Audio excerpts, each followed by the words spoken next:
നമസ്കാരം, നിങ്ങൾ കണ്ടുകൊണ്ടിരിക്കുന്നത് മലയാളം ടെക്. ഇന്ന് ഞാൻ എൻ്റെ ഒരു എക്സ്പീരിയൻസ് ഷെയർ ചെയ്യാനായിട്ടാണ് ഇവിടെ വന്നേക്കുന്നത്.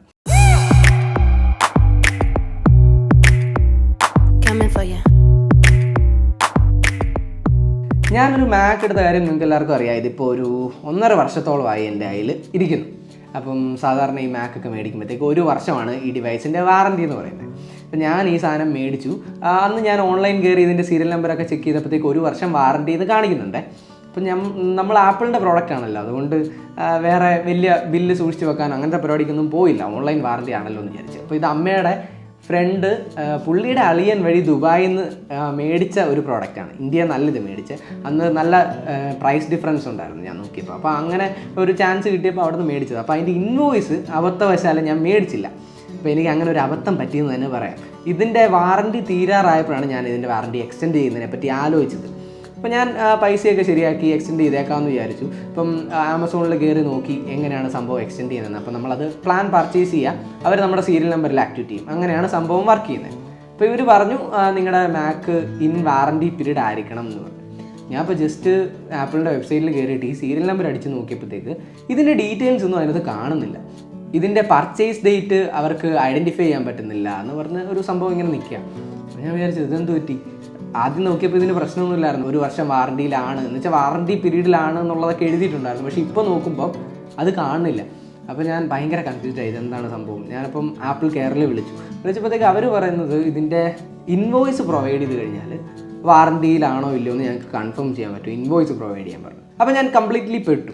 എന്നാലും നമ്മളൊരു ആപ്പിൾ പ്രോഡക്റ്റൊക്കെ ആണല്ലോ, 1.5 വർഷം ഒരു 2-2.5 വർഷം എന്തായാലും സ്മൂത്തായിട്ട് ഓടുമെന്നാണ് പ്രതീക്ഷിച്ചിരുന്നത്. പക്ഷേ കഴിഞ്ഞ ഒരു 3 ആഴ്ചയ്ക്ക് മുമ്പ് ഞാനിത് യൂസ് ചെയ്ത് വീഡിയോ ഒക്കെ എഡിറ്റ് ചെയ്ത് നമ്മുടെ റിയൽമി 6ൻ്റെ റിവ്യൂ എഡിറ്റ് ചെയ്ത് വെച്ചേക്കുമായിരുന്നു. എന്നിട്ട് ഈ സാധനം അടച്ചു വെച്ചു, നാളെ രാവിലെ അപ്ലോഡ് ചെയ്യാമെന്ന് വിചാരിച്ച്. പക്ഷേ ഈ സാധനം തുറന്നപ്പോഴത്തേക്ക് ഒരു ഡിസ്പ്ലേയുടെ മുകളിലൊരു വര മാത്രമേ ഉള്ളൂ. അപ്പോൾ ഞാൻ വിചാരിച്ചു അയ്യോ ഇതെന്ത് പറ്റി, വല്ല സോഫ്റ്റ്വെയർ ക്രാഷ് ആയതാണോ. അങ്ങനെ ഒരു പണി നമ്മൾ എക്സ്പെക്റ്റ് ചെയ്യുന്നില്ലല്ലോ. ഞാൻ ഉടനെ ഇത് ഫോഴ്സ് ഷട്ട് ഡൗൺ ചെയ്തു, വീണ്ടും റീസ്റ്റാർട്ട് ചെയ്തു. നോക്കിയപ്പോൾ മുകളിൽ ഡിസ്പ്ലേയുടെ ഏറ്റവും ടോപ്പിലൊരു വെള്ള വര പോലത്തെ ഒരു സംഭവം മാത്രം. ഞാൻ ഇപ്പോൾ ടച്ച് പാഡിൽ വയ്യിട്ട് ഇങ്ങനെ അനക്കി നോക്കി. അപ്പോൾ മുകളിൽ ആ ലൈൻ്റെ അവിടെ കൂടെ മൗസ് ഇങ്ങനെ അനങ്ങുന്നത് നമുക്ക് കാണാം. അപ്പോൾ എനിക്ക് മനസ്സിലായി പണി കിട്ടി, ഇതിൻ്റെ ഡിസ്പ്ലേക്കാണ് പണി കിട്ടിയിരിക്കുന്നത്. എന്തായാലും പെട്ടു എന്ന് മനസ്സിലായി. അപ്പോൾ ഞാൻ ആദ്യം ചെയ്ത ഡിസ്പ്ലേക്ക് നമ്മൾ എന്ത് പണി കിട്ടിയാലും ചെയ്യുന്നത് ഇതിൻ്റെ ഡിസ്പ്ലേ വേറൊരു HDMI ഡിവൈസിലേക്ക് കണക്ട് ചെയ്ത് നമുക്ക് എക്സ്റ്റെൻഡ് ചെയ്യാനോ അല്ലെങ്കിൽ ഡ്യൂപ്ലിക്കേറ്റ് ഡിസ്പ്ലേ ആയിട്ട് യൂസ് ചെയ്യാമല്ലോ എന്നുള്ളൊരു രീതിയാണ് നമ്മൾ നേരത്തെ ആലോചിക്കുന്നത് ആദ്യം തന്നെ. അപ്പം എൻ്റെ കയ്യിൽ ഷോയി ടെക്കിൻ്റെ ഒരു USB Type-C to HDMI cable ഉണ്ടായിരുന്നു. ഭാഗ്യം എന്ന് പറയാം, കറക്റ്റ് ലോക്ക്ഡൗണിൻ്റെ സമയമാണ്. ഇപ്പോൾ പെട്ടുപോയി കഴിഞ്ഞാൽ നമ്മൾ അല്ലെങ്കിൽ HDMI കേബിൾ തപ്പി നടക്കണം, അല്ലെങ്കിൽ ഇതിൻ്റെ കൺവേർട്ടേഴ്സ് മേടിക്കണം. എന്തായാലും സംഭവം കയ്യിലുണ്ടല്ലോ, രക്ഷപ്പെട്ടു എന്ന് വിചാരിച്ചു. ഞാൻ കണക്ട് ചെയ്ത് നോക്കിയപ്പം TV-യിൽ ഒരു സംഭവം വരുന്നില്ല. അപ്പം മനസ്സിലായി സംഭവം തീരുമാനമായി, അടിച്ചു പോയി എന്ന് തന്നെ ഞാൻ വിചാരിച്ചു. ബട്ട് അടിച്ച് പോയിട്ടില്ലായിരുന്നു ഗൈസ്. ഈ മാക്കിൽ നമ്മൾ ലോഗിൻ സ്ക്രീൻ ഉണ്ടല്ലോ, അവിടെ കയറി പാസ്വേഡ് അടിച്ച് എൻ്റർ ചെയ്യുമ്പോൾ മാത്രമേ ഉള്ളൂ ഡിസ്പ്ലേയിലേക്കുള്ള ഔട്ട്പുട്ട് പോകത്തുള്ളൂ. അതായിരുന്നു സംഭവം. എനിക്ക് മനസ്സിലായില്ലെന്ന്. പിന്നീട് ഞാനിത് നോക്കി എന്താണ് സംഭവം എന്ന് മനസ്സിലാകാതെ എനിക്ക് ഭയങ്കര എന്താ പറയുക സങ്കടമായി പോയി. സത്യം പറയാമല്ലോ, കറക്റ്റ് ഒരു ലോക്ക്ഡൗൺ സമയത്ത് നമ്മൾ ലോക്കായി പോയ അവസ്ഥയായി പോയി. എന്ന് വെച്ചാൽ വീഡിയോ ഒക്കെ ചെയ്ത് വെച്ചിട്ട് അത് ഇടാൻ പറ്റില്ലാത്തതിൻ്റെ അങ്ങനത്തെ ഒരു സംഭവം, അങ്ങനെ ഒരു സങ്കടം. ആ ഒരു സമയത്തിൽ ഞാൻ നമ്മുടെ ഗെയിമിംഗ് ചാനലിലെ സ്ട്രീമിങ്ങും എൻഡ് ചെയ്തു, വല്ലാണ്ട് ഡൗൺ ആയിപ്പോയി എന്ന് തന്നെ പറയാം. പിന്നെ ഞാനൊരു ദിവസം ഇതെടുത്ത് ചാർജ് കുത്തിയിട്ടിട്ട് ഞാൻ ജസ്റ്റ് ഇതൊന്ന് നോക്കി, ഇതെടുത്ത് ഇങ്ങനെ ഒന്ന് അനക്കിയൊക്കെ നോക്കി, ഇവിടെ ഇച്ചിരി വില കൊടുത്ത് നോക്കി ഇനി എങ്ങാനും വല്ല സ്ട്രിപ്പിൻ്റെ കംപ്ലയിൻറ്റോ എന്തെങ്കിലും ആണോ എന്നൊക്കെ അറിയാനായിട്ട് ജസ്റ്റ് ഇങ്ങനെയൊക്കെ ഒന്ന് നോക്കി. ഇങ്ങനെ തുറന്ന് ഇതിൻ്റെ ഹിഞ്ചിൻ്റെ അവിടെ ഇങ്ങനെ പ്രസ് ചെയ്ത് എന്തോ സാധനമൊക്കെ ഇട്ട് ഇങ്ങനെ പ്രസ് ചെയ്ത് കഴിഞ്ഞപ്പോഴത്തേക്ക് പെട്ടെന്ന് ഡിസ്പ്ലേ ഒന്ന് ഫ്ലിക്കർ ചെയ്തു. അപ്പോൾ എനിക്ക് മനസ്സിലായി ഇതെന്തോ ഒന്നെങ്കിൽ കേബിളിൻ്റെ പ്രശ്നമായിരിക്കും അല്ലെങ്കിൽ ഡിസ്പ്ലേയുടെ പ്രശ്നമായിരിക്കും.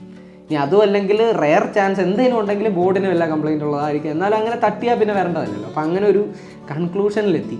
ഞാനിപ്പോൾ ഇത് പവർ ഓൺ ചെയ്ത് കഴിഞ്ഞാൽ ഇപ്പോൾ മുകളിൽ ഒരു വര മാത്രമേ ഇവിടെ കാണത്തുള്ളൂ. പകരം ഞാനത് ഇങ്ങനെ ക്ലോസ് ചെയ്യുകയാണെങ്കിൽ ഈ ഒരു ലെവൽ എത്തുമ്പോഴത്തേക്ക് ഇതിനകത്ത് ഡിസ്പ്ലേ കാണാൻ പറ്റും. ഡിസ്പ്ലേ ഇങ്ങനെ കത്തി തന്നെ നിൽക്കും, പക്ഷേ ഇതിൽ നമുക്കൊന്നും ചെയ്യാൻ പറ്റത്തില്ല. ഫുള്ള് സ്റ്റക്കായ പോലെ നിൽക്കും. നമ്മളിത് ക്ലോസ് ചെയ്ത് കഴിഞ്ഞാൽ ഡിസ്പ്ലേ ഫ്ലിക്കർ ചെയ്യാൻ തുടങ്ങും. എനിക്കത് ക്യാമറയിൽ കാണിക്കാൻ പറ്റുന്നില്ല. ഫ്ലിക്കറിങ് ക്യാമറയിൽ ഷൂട്ട് ചെയ്തിട്ട് എനിക്ക് ക്ലിയർ ആയിട്ടല്ല വരുന്നത്. അപ്പോൾ ഞാൻ ഇവിടെ പാസ്വേഡ് അടിച്ചിട്ട് സംഭവം അൺലോക്ക് ചെയ്ത് കഴിഞ്ഞാൽ ഞാൻ Type-C വെച്ച് TV-യിലേക്ക് കണക്ട് ചെയ്യും. അപ്പോഴും ഒരുപാട് ലിമിറ്റേഷൻസ് ഉണ്ട്. TV-യിൽ കണക്ട് ചെയ്യുമ്പോഴത്തേക്ക് ഇതിൻ്റെ വിഷ്വൽ ഒട്ടും തന്നെ ഷാർപ്പല്ല. ഞാൻ TV-യിൽ ഗെയിമിംഗ് മോഡ് ഓൺ ചെയ്തു, എന്തുകൊണ്ട് ഡിസ്പ്ലേ സെറ്റിങ്സ് ഡൈനാമിക് മാറ്റി, അത് PC മോഡിലേക്ക് വന്നു. പക്ഷേ എന്തൊക്കെ ചെയ്തെന്ന് പറഞ്ഞാലും ഒട്ടും ഷാർപ്പല്ല വിഷ്വൽ. അപ്പോൾ എഡിറ്റ് ചെയ്യുന്ന ഒരു പ്രോസസ്സിന് ഒരിക്കലും ഒരു TV മോണിറ്റർ യൂസ് ചെയ്യാൻ പറ്റുമെന്ന് എനിക്ക് തോന്നുന്നില്ല. മേ ബി വിഷ്വൽ പ്രിവ്യൂവിന് വേണ്ടി ചിലപ്പോൾ TV യൂസ് ചെയ്യായിരിക്കും, പക്ഷേ എഡിറ്റിംഗ് പർപ്പസിൽ ഭയങ്കര ബുദ്ധിമുട്ടാണ് എഡിറ്റ് ചെയ്യാൻ. അപ്പോൾ ഞാൻ ഈ ഒരു കറണ്ട് സിനാരിയോയിലാണ് ലാസ്റ്റ് വീഡിയോ എഡിറ്റ് ചെയ്തിട്ടത്. ഒരുപാട് പാടുപെട്ടു എന്ന് തന്നെ പറയാം. ടൈറ്റിൽ സംഭവങ്ങളൊക്കെ ചെയ്യാനും അങ്ങനെ ഇങ്ങനെ ഒരുപാട് ബുദ്ധിമുട്ടാണ് ഇതിൽ. അപ്പോൾ അങ്ങനെ ഒരു സിറ്റുവേഷനിലാണ് നിൽക്കുന്നത്. അപ്പോൾ ഈ ലോക്ക്ഡൗൺ കഴിഞ്ഞ ദിവസം മൊബൈൽ കടയൊക്കെ തുറന്ന ദിവസം ഉണ്ടായിരുന്നല്ലോ. അപ്പോൾ അന്ന് ഞാൻ ആപ്പിളിൻ്റെ കെയറിൽ വിളിച്ച് അന്വേഷിച്ചു. ആപ്പിൾ കെയർ എന്ന് വെച്ചാൽ ഒഫീഷ്യൽ കെയറിലല്ല കേട്ടോ, വാറണ്ടി ഇല്ലല്ലോ. പിന്നെ അവിടെ കൊടുത്താലും അവന്മാർ കഴുത്തറപ്പൻ റേറ്റ് ആയിരിക്കും. സോ ഞാൻ അങ്ങോട്ട് ചിന്തിച്ചില്ല. പകരം കോട്ടയത്ത് അത്യാവശ്യം റെപ്യൂട്ടഡ് ആയിട്ടുള്ളൊരു ഷോപ്പുണ്ട്, ആപ്പിൾ സർവീസൊക്കെ ചെയ്യുന്നതാണ്. അപ്പോൾ ഞാൻ അവിടെ വിളിച്ച് ചോദിച്ചപ്പോൾ അവർ പറഞ്ഞത് ഇതൊന്നെങ്കിൽ ഡിസ്പ്ലേയുടെ കംപ്ലയിൻറ്റ് അല്ലെങ്കിൽ ആ സ്ട്രിപ്പിൻ്റെ കംപ്ലയിൻ്റ് ആയിരിക്കും. എന്തായാലും കൊടുത്തു കഴിഞ്ഞാൽ അവർക്ക് അന്ന് തന്നെ നോക്കിത്തരാൻ പറ്റില്ല. ഒരു ലോക്ക്ഡൗൺ പീരീഡ് കഴിയുന്നിടം വരെ വെയിറ്റ് ചെയ്യണം. അതിനുശേഷം നിങ്ങൾ വെയിറ്റ് ചെയ്താലുള്ളൂ സ്പെയറിൻ്റെ അവൈലബിലിറ്റി ഒക്കെ നോക്കി പറയാൻ പറ്റുള്ളൂ എന്നുള്ളൊരു രീതി പറഞ്ഞു. അപ്പോൾ ഞാൻ എന്തായാലും ഇത് കൊണ്ട് കൊടുത്തില്ല. ഒരു ദിവസമല്ലേ ഉള്ളൂ, നമ്മുടെ ഈ സാധനം മാത്രമേ ഉള്ളൂ.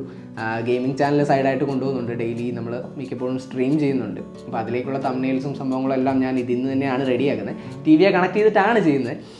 അപ്പം കൊണ്ട് കൊടുക്കാനായിട്ട് മനസ്സ് വന്നില്ല. ഇനിയിപ്പോൾ എന്തായാലും ലോക്ക്ഡൗൺ തീരട്ടെ എന്ന് വിചാരിച്ചിരിക്കുന്നു. അപ്പോൾ അതുവരെ എന്തായാലും വീഡിയോസിൻ്റെ എണ്ണം കുറവാണെന്നല്ല, സാധാരണ നമ്മൾ വെള്ളിയാഴ്ചകളിലാണ് വീഡിയോ ഇടുന്നത്. ഞാൻ നോക്കട്ടെ, വെള്ളിയാഴ്ചയിൽ ഞാൻ വീണ്ടും വീഡിയോസ് ഇടാൻ ശ്രമിക്കാം. പക്ഷേ എനിക്ക് നേരത്തെ ചെയ്തുകൊണ്ടിരുന്ന അത്ര എഫേർട്ട് ഇടാൻ പറ്റത്തില്ല. കാരണം അത് TV നോക്കിയിരുന്ന് വർക്ക് ചെയ്യാൻ ബുദ്ധിമുട്ടാണ്. അതിനനുസരിച്ച് എൻ്റെ സ്വഭാവം വെച്ച് നിങ്ങൾ കാണുന്നവർക്ക് മനസ്സിലാവും ഇത് ഒരുപാട് ഫൈൻ ട്യൂൺ ചെയ്താണ് ഞാൻ വീഡിയോസ് ചെയ്യാറെന്ന് വെച്ചാൽ. എനിക്ക് ഭയങ്കര പെർഫെക്ഷൻ ഓവറായിട്ട് നോക്കുന്ന ഒരാളാണ്. ആവശ്യമൊന്നുമില്ല, എന്നാലും എനിക്ക് അങ്ങനെ ചെയ്താലാണ് എനിക്ക് മനസ്സിൻ്റെ ഒരു തൃപ്തി. അതുകൊണ്ട് അങ്ങനെ ചെയ്യുന്നൊരു വ്യക്തിയാണ് ഞാൻ. അതിൻ്റേതായിട്ടുള്ള ബുദ്ധിമുട്ടുകളും പരിമിതികളും എല്ലാം ഈ വീഡിയോയിൽ ഇനി അങ്ങോട്ട് കുറച്ച് നാളത്തേക്ക് കാണും എന്ന് നിങ്ങളെ ഒന്ന് അറിയിക്കുകയാണ്. അപ്പോൾ കുറേയധികം പേര് നമ്മളോട് ചോദിച്ചു എന്താണ് മാക്കിന് പറ്റിയത്, ഒന്ന് എക്സ്പ്ലെയിൻ ചെയ്യാൻ പറഞ്ഞ് കുറേ പേര് വരുന്നു. അപ്പോൾ ഞാൻ എല്ലാവർക്കും വോയിസ് മെസ്സേജ് അയച്ചും മെസ്സേജ് ടൈപ്പ് ചെയ്ത് അയച്ചും മടുത്തു. അപ്പം ഇനിയിപ്പോൾ ഈ വീഡിയോ അയച്ചു കൊടുക്കാമല്ലോ എന്ന് കരുതിയാണ്. നമ്മളോട് സ്നേഹമുള്ള ഒരുപാട് ഫോളോവേഴ്സ് ഉണ്ട്. നമ്മുടെ വീഡിയോ സ്ഥിരമായിട്ട് കാത്തിരുന്ന് കാണുന്ന ആൾക്കാരുണ്ട്. നമ്മൾ വീഡിയോ ഇടാൻ വൈകിയാൽ പോലും മാവേലി എന്നൊക്കെ വിളിക്കൂ എങ്കിൽ പോലും സ്നേഹത്തോടെ കാത്തിരുന്ന് കാണുന്ന ഒരുപാട് പേരുണ്ട്. ഒരുപാട് സന്തോഷം. Thank you so much guys, നമ്മുടെ കൂടെ ഇത്രയും നാളും കൂടെ നിന്നതിന്. അപ്പം ഞാൻ പറഞ്ഞു വന്ന മെയിൻ ടോപ്പിക് അതല്ല. അപ്പം നിങ്ങൾ ഒരു മാക്കോ അല്ലെങ്കിൽ ആപ്പിൾ റിലേറ്റഡ് ആയിട്ടുള്ള എന്ത് പ്രോഡക്റ്റ് എടുത്താലും നിങ്ങൾ ഈ എക്സ്റ്റെൻഡഡ് വാറണ്ടി തീർച്ചയായും എടുത്തിരിക്കുക. പറ്റുകയാണെങ്കിൽ പ്രോഡക്റ്റ് മേടിക്കുമ്പോൾ തന്നെ എടുക്കുന്നതാണ് നല്ലത്. ഞാനത് പിന്നീടത്തേക്ക് നീക്കി വെച്ചു. കാരണം ഇതിൻ്റെ എക്സ്റ്റെൻഡഡ് വാറണ്ടിക്ക് 18,500 സംതിങ് രൂപയായിരുന്നു. അത് ഓരോ മോഡലിൻ്റെയും സംഭവങ്ങളനുസരിച്ച് മാറി വരും. അപ്പോൾ നിങ്ങൾ പർച്ചേസ് ഡേറ്റ് നിൽക്കുമ്പോൾ തന്നെ അത് മേടിക്കുകയാണെങ്കിൽ ഒരു 2 വർഷം നിങ്ങൾക്ക് എക്സ്റ്റെൻഡ് ചെയ്യാൻ പറ്റും. അപ്പം ടോട്ടൽ 3 ഇയർ ആകും ഇതിൻ്റെ വാറണ്ടി എന്ന് പറയുന്നത്. ചെറിയ കംപ്ലയിൻറ്റുകളോ എന്തെങ്കിലുമൊക്കെ വന്നു കഴിഞ്ഞാൽ ആപ്പിൾ സർവീസ് ചെയ്യണമെങ്കിൽ ഒട്ടുക്കത്തെ റേറ്റാണ്. സോ നിങ്ങൾ എന്തെങ്കിലും ആപ്പിൾ പ്രൊഡക്ട്സ് വാങ്ങാൻ ഉദ്ദേശിക്കുന്ന ആളാണെങ്കിൽ അവർക്കുള്ളൊരു ടിപ്പാണ് ഈ വീഡിയോ. അപ്പോൾ ഞാനിത് എടുത്തപ്പോഴത്തേക്ക് എന്നോട് സുജിത്തേട്ടൻ, നമ്മുടെ ടെക് ട്രാവലിലെ സുജിത്തേട്ടനുണ്ടല്ലോ, സുജിത്തേട്ടൻ പറഞ്ഞിരുന്നു എക്സ്റ്റൻഡഡ് വാറണ്ടി എന്തായാലും എടുത്തോണം. ഞാനപ്പോൾ അന്നത്തെ ഒരു സമയത്ത് ക്യാഷ് ഭയങ്കര ടൈറ്റായിരുന്നു. അത് പിന്നത്തേക്ക് അങ്ങ് നീക്കി അങ്ങനെ ഒരു മൊത്തത്തിലൊരു പണി കിട്ടിയെന്ന് വേണേൽ പറയാം. അപ്പം ഇൻ കേസ് ആ വാറണ്ടി ഉണ്ടായിരുന്നെങ്കിൽ ഫ്രീ ആയിട്ട് നമുക്ക് ടെൻഷൻ ഫ്രീ ആയിട്ട് സംഭവം ചെയ്തു തരാമായിരുന്നു. ഒരാഴ്ച വല്ലതും എടുക്കുമായിരിക്കും ടൈം പീരീഡ്, എനിക്കറിയില്ല. അവർ കോട്ടയത്ത് സർവീസ് ഉണ്ടെന്ന് തോന്നുന്നില്ല, അവർ ബാംഗ്ലൂരോ സംതിങ് അയച്ചിട്ടാണ് സംഭവം ചെയ്യുന്നത്. എന്തായാലും ടെൻഷൻ ഫ്രീ ആയിട്ട് ചെയ്യാമായിരുന്നു. ഇതിനിപ്പം ഏതെങ്കിലും ഒരു നല്ല ഷോപ്പ് തപ്പിയെടുക്കണം, അങ്ങനെ കുറച്ച് പരിപാടികളുണ്ട്.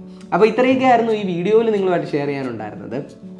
നമ്മുടെ വീഡിയോയ്ക്കായി കാത്തിരിക്കുന്ന കുറേ പേരുണ്ട്. അപ്പോൾ അവരോടെല്ലാം ഞാൻ ക്ഷമ ചോദിക്കുന്നു. എനിക്ക് സ്ഥിരം ചെയ്യുന്ന എഫേർട്ടിൽ ഞാൻ ഇനിയിപ്പോൾ അങ്ങോട്ട് വീഡിയോ ചെയ്യുമെന്ന് എനിക്ക് തോന്നുന്നില്ല. കാരണം TV എനിക്ക് വർക്ക് ഫ്ലോ ഭയങ്കര മടുപ്പാണ്. അതുകൊണ്ട് തന്നെയാണ്. അപ്പോൾ നിങ്ങൾക്ക് എല്ലാവർക്കും ഈ വീഡിയോ ഉപകാരപ്പെടുമെന്ന് ഞാൻ വിചാരിക്കുന്നു. എന്തെങ്കിലും ആപ്പിൾ പ്രോഡക്റ്റ്സ് ഒക്കെ എടുക്കുന്ന സുഹൃത്തുക്കളുണ്ടെങ്കിൽ അവരോട് തീർച്ചയായും പറയാം, എക്സ്റ്റൻഡഡ് വാറണ്ടി കൂടി എടുത്ത് വെച്ചേക്കുക. പണി എപ്പം ഏത് വഴിക്ക് വരുമോ നമുക്ക് ഒരിക്കലും പറയാൻ പറ്റത്തില്ല. അപ്പോൾ ഇത്രയായിരുന്നു ഈ വീഡിയോയിൽ നിങ്ങളുമായിട്ട് ഷെയർ ചെയ്യാനുണ്ടായിരുന്നത്. നമുക്കിനി മറ്റൊരു ടെക്നോളജി വീഡിയോയിൽ കണ്ടുമുട്ടാം. Good bye.